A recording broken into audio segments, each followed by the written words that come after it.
Bom dia, bom dia. Olhando aqui o tempo já para começar. Bom dia a todos, como vocês estão? Espero que bem. Cá estamos nós praticamente começando a semana após uma data que se tornou prolongada e com tantos acontecimentos, né? Para mim foram muitos. E acho que marcantes para todos nós, né? Ontem tivemos a partida do Papa. E eu diria que, no meu caso, é um mês que eu não gosto. Acho que está se tornando um mês muito, muito marcante. E será, com certeza, um mês inesquecivelmente marcante na minha vida. Hoje, exatamente hoje, dia 22 de abril, eu estou. A gente usa um termo que é aniversário da morte, né? De alguém. Hoje também eu estou. Não é comemorando, eu pelo menos não comemoro esse tipo de acontecimento, mas lembrando a passagem do meu pai. Não bastasse que houve uma partida há uma semana atrás, 10 dias atrás. Hoje eu comemoro, ou lembro. Comemorar eu nunca comemoro, porque para mim existem povos que comemoram, né? Dizem que quando alguém se vai para o plano celestial, você deve comemorar. Eu até acho bonito, porque quando a pessoa parte para o plano celestial, está se desvinculando do corpo físico e para de sofrer. Para de sofrer e com isso está bem. Existem povos que celebram isso. Eu respeito, eu realmente respeito. Duro é você que fica, sentir da mesma forma. Até hoje, meu pai já foi há muitos anos. Eu sinto barbaridade a partida do meu pai. E hoje, exatamente hoje, no dia 22 de abril, foi o dia que meu pai partiu. Há 10 dias atrás, perdi alguém. Mês de abril tá pesado. E hoje, para variar, estamos aí falando de mais uma partida, que foi a do meu pai. Então, o mês de abril, para mim, passou a ser um mês, né? Mas é isso, vamos que vamos, né? Temos que ir, não tem outro jeito. Com uma certa tristeza, mas a vida é isso. A vida é isso. Dividindo um pouco, e dia a dia pedindo a Deus, pedindo a Cristo, que nos dê forças para suportar tudo isto. E quando eu estou nestes meus momentos de tristeza, de amargura, né? Eu só penso, tem gente pior, como o meu povo de Angola. E ao mesmo tempo em que eu tento equilibrar minhas emoções e pensando em tudo isto, que tem gente pior, tem gente que perde as suas famílias e às vezes não tem tempo para chorar porque tem fome, tem desespero, de como ele próprio tem que sobreviver, porque o dele já foi embora, mas ele tem que sobreviver, porque senão ele é o próximo, né? Eu penso nos corruptos que estão no poder e que não se preocupam com aquele parente do amigo que foi embora, nem com aquele que ainda está sobrevivendo. Aí eu leio notícias como esta, Islândia, e eu vou ler para vocês. Islândia, o país onde a educação e a medicina são gratuitas, onde não há McDonald's, nem celas de prisão. Cada pessoa sonha em ter uma vida melhor e viver num país moderno. Eis alguns dos factos interessantes sobre a Islândia.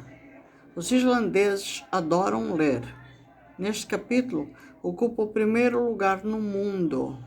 Portanto, é um povo estudioso, é um povo que se dedica a tudo isto. Se pedir água num café ou restaurante, não terá de pagar por ela. Dar-lhe uma água da torneira, que é muito boa, porque vem de fontes terminais. Se decidir mudar de emprego, não precisará de uma carta de recomendação do seu emprego anterior. Os islandeses confiam nas pessoas e não as controlarão de forma alguma. A Islândia é o único país do mundo onde a votação é feita online. Deixa eu só puxar aqui. Este país é considerado muito conservador.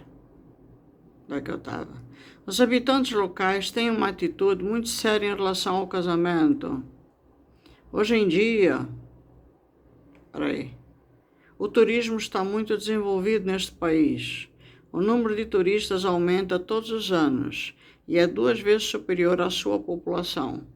Não há exército na Islândia. Se algum cidadão desejar prestar serviço militar, ele ou ela pode juntar-se ao exército norueguês, com base num acordo entre estes países. Todas as escolas e outras instituições de ensino são gratuitas. Igualzinho a Angola. Todas as escolas e instituições são gratuitas. Não há clínicas privadas, porque simplesmente não há necessidade delas. Os hospitais estatais oferecem serviços médicos muito bons. A Islândia é um dos poucos países da Europa que utiliza o aquecimento urbano e as pessoas não pagam por isso.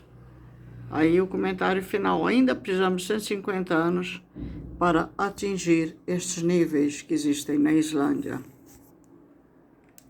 Chega a ser gozação ver isto, né? Um país relativamente pequeno, que é a Islândia, e com este nível, esta potência. Eu quando li isto, eu já sabia, mas quando a gente lê isto, dá um bem-estar na alma, não é? Dá vontade de pegar o avião e ir para lá, ainda mais quando você vive num país de terceiro mundo. Angola, meu país, é um país que eu amo de paixão. Amo, acho Angola um país fantástico, com uma natureza fantástica, com uma riqueza absurda em seu solo. É assim Angola, é assim Moçambique, são assim tantos países de África. O Brasil é outro país que também tem muitas riquezas em seu solo. Para quem conhece a história do Brasil, sabe que o Brasil tem muitas riquezas. E a minha pergunta é: por que estes países com tantas riquezas e que deveriam usá-las a favor das suas nações e de seus povos, não sei por que isso aqui está dando uma mudança da cor, né? Não usam a favor de seus povos. Está ficando meio que esverdeado, não sei se é a luz.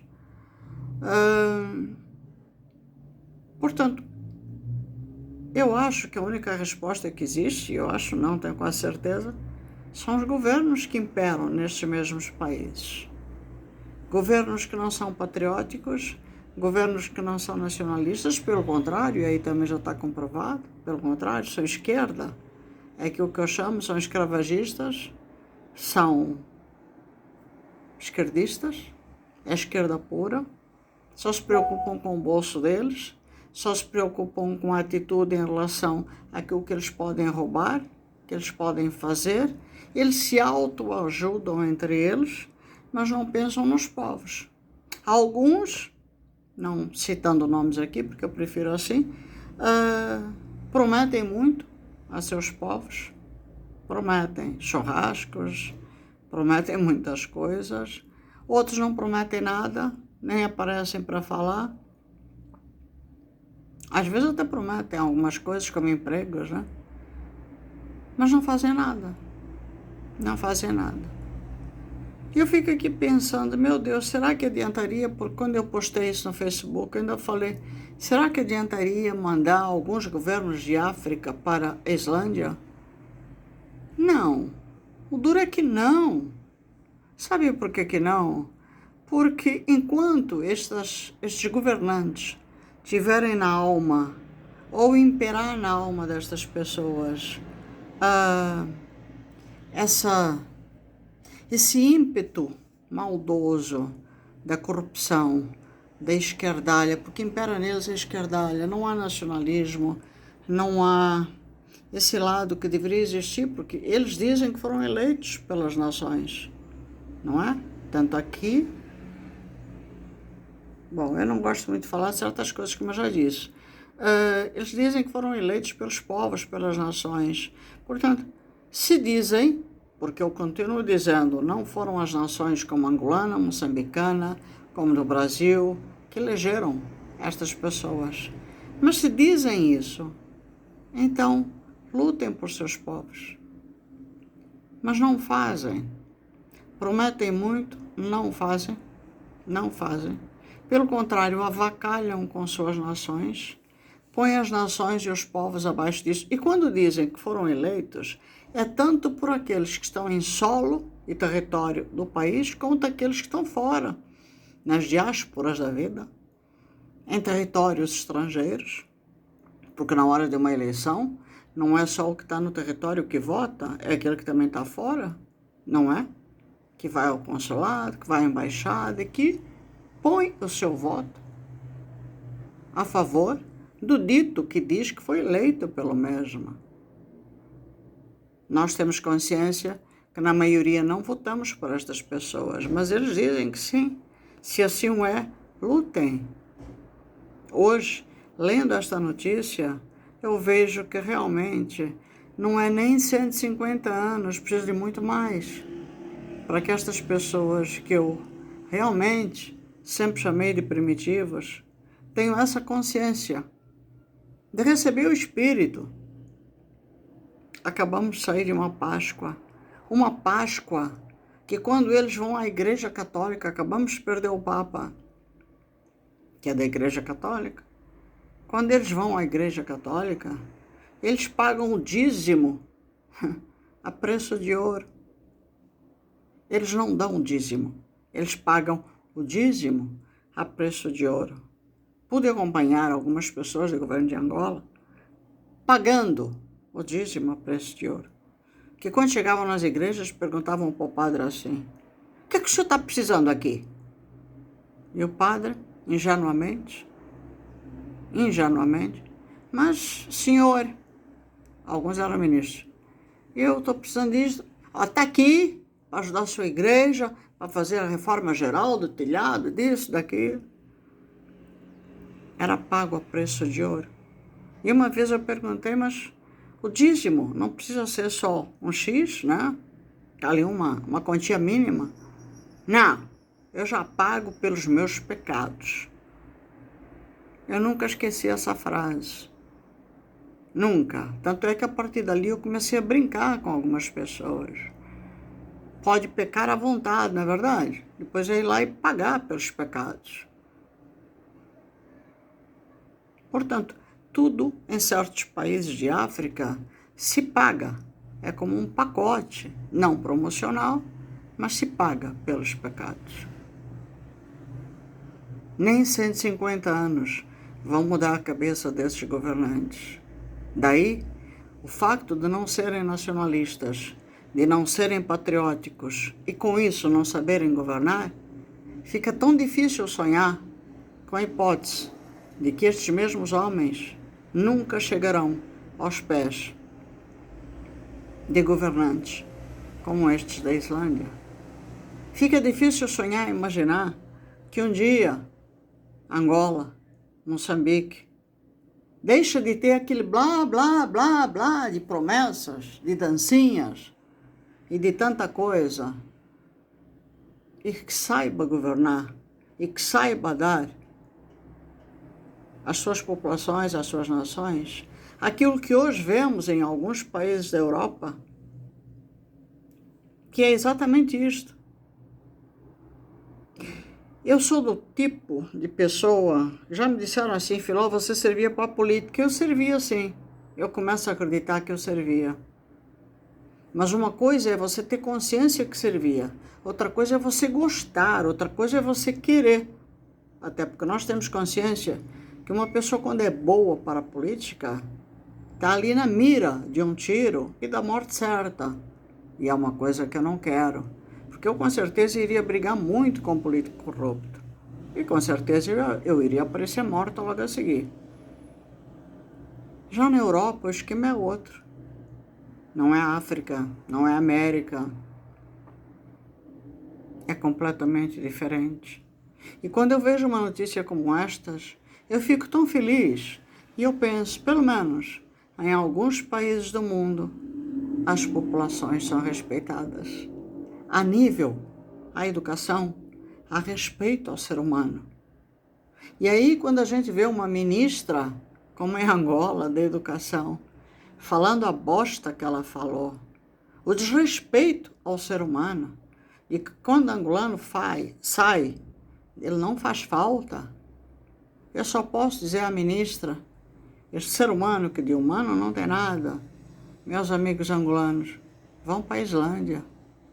Lá, vocês com certeza serão respeitados, lá vocês terão saúde, educação, respeito, e não terão que esperar 150 anos para que o vosso governo aprenda alguma coisa. Um beijo grande a todos. Até o próximo vídeo.